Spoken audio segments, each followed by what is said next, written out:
लगे थे, उनमें से एक कहार अस्वस्थ हो गया, वो चलने में असमर्थ हो गया। तो 3 बोले सरकार एक कहार अस्वस्थ है, किसी अन्य को लगाना पड़ेगा। रघुगण बोला सबको मैं, सब मेरी प्रजा है, किसी को पकड़ लाओ। तो महाराज और तो कोई नहीं मिला, बाबा जी मिल गए। बोलो राधे राधे। चलिए चलिए उठाओ पालकी। भरत जी बोले धर दो, धर दी। पालकी का नियम है कहारों की चाल एक जैसी होना चाहिए। अब 3 तो एक जैसे हैं, एक भगवान का प्यारा है।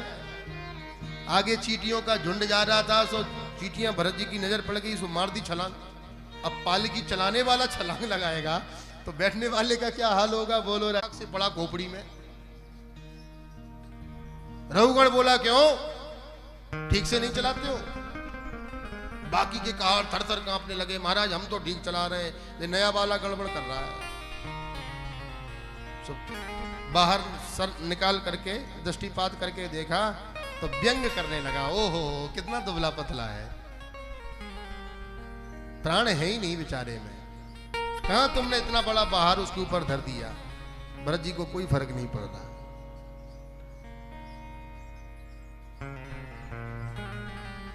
फिर आगे चींटियों का झुंड दिख दिया तो फिर मार दी छलांग। अब तो महाराज लाल पीला हो गया रघुगण। करोमि दंड पाणिम चिकित्सा इव जीवन मृतो मां कदर्थी कृत्य भर्तु शासन मतिचरस्य प्रमत्तस्य चते करोमि चिकित्साम दंडपाणिम जनताया यथा प्रकृतिम स्वाम भजस्य स इति। तो जैसे मत वालों को ठीक करना मुझे अच्छी तरह आता है। स्वामी सुखदेव कहते हैं परीक्षित, जड़ भरत जी आज तक नहीं बोले, और आज बोले तो ऐसा बोले कि रघुगण की होश उड़ गए। आज क्यों बोले? 2 संतों के भाव है। एक संत बोले भरत जी ने मन में सोचा कि मैं संत हूं और इसकी पालकी मैंने उठाई है, ये मेरा अपमान कर रहा है, नरक में जाएगा। तो लोगों में क्या सूचना जाएगी, क्या संदेश जाएगा, समाज में क्या संदेश जाएगा कि जड़ भरत जैसे संत ने जिसका भार उठाया वो भी नरक में गया। संतों का बड़ा अपमान होगा। अथवा ये नित्य सत्संग करने जाता है और छोटी मोटी पहिया में पंचर हो भी गई तो फिर सत्संग की बदनामी होगी। ठीक कर देते हैं। जड़ भरत जी बोले ओ भैया इधर आ, क्या बोल रहे थे तुम? और आज जब बोले इतना उच्च स्तरीय राजा, विद्वानों के संग में रह करके तूने पंडितों जैसी बातें करना तो सीख लिया, पर है तू नंबर 1 का गधा। ये परमहंस वृत्ति होती है, इसे ब्रह्म ज्ञान कहते हैं। आचार्य वही श्रेष्ठ है जो सही को सही और गलत को गलत ठहराए। यजमान की चापलूसी में अगर गलत को भी सही को भी गलत करता रहेगा तो लोभी गुरु लालची चेला होए नरक में ढेलम ढेला। उसका ना यजमान का कल्याण कभी होगा, ना वो आचार्य का कल्याण कभी होगा। जो सही है वो सही है, जो गलत है वो गलत है। जड़ भरत जी कहते हैं कि रघुगण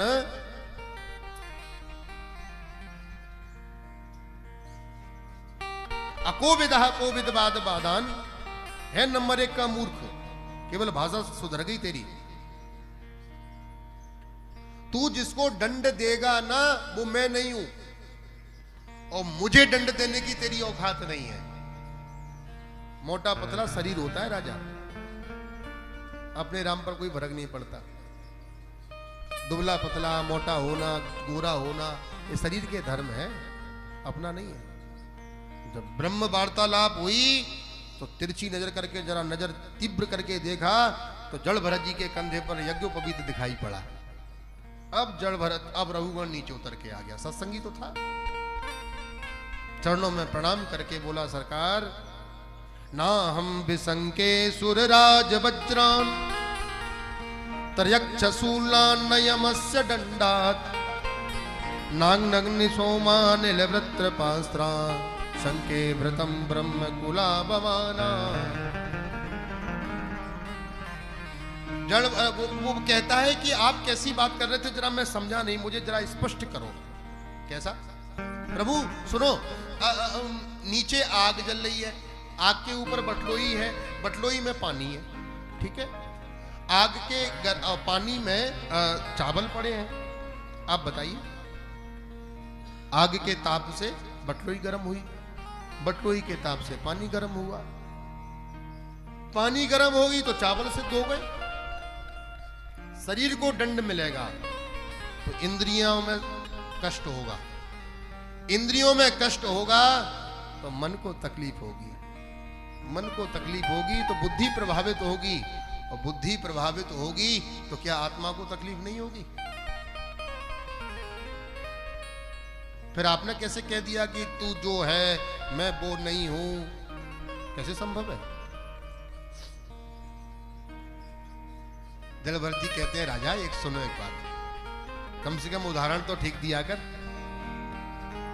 तुम जितने उदाहरण दे रहे हो ना, ये सब सावयव पदार्थ हैं और आत्मा निर्वयव तत्व है। आग दिखती है, पानी दिखता है, चावल दिखते हैं, तो ये सब सावयव है, दिखने वाले पदार्थ हैं। आत्मा कभी किसी ने देखी है? वो निर्वयव है। आग के पानी से चावल गर्म हो सकते हैं, लेकिन क्या उस बटलोही के अंदर जो आकाश दिख रहा है वो गर्म हो सकता है? घटाकाश। इतना सुंदर उत्तर दिया कि रहुगण के होश उड़ गए। भवाटवी का वर्णन सुनाया बंधुओं, भुवन कोश का वर्णन सुनाया, भिन्न भिन्न वर्षों का वर्णन आया, और किस वर्ष में भगवान किस रूप में रहते हैं। इस भारत भूमि में भगवान नर नारायण के रूप में रहते हैं बद्रिकाश्रम में, और नारद जी उनकी सेवा पूजा करते हैं। प्रत्येक खंड में भगवान विविध विविध रूप में वास करते हैं। तो एक बात बताऊं आपको, मैं भारत के बाहर भी 2, 4, 5 जगह गया हूं।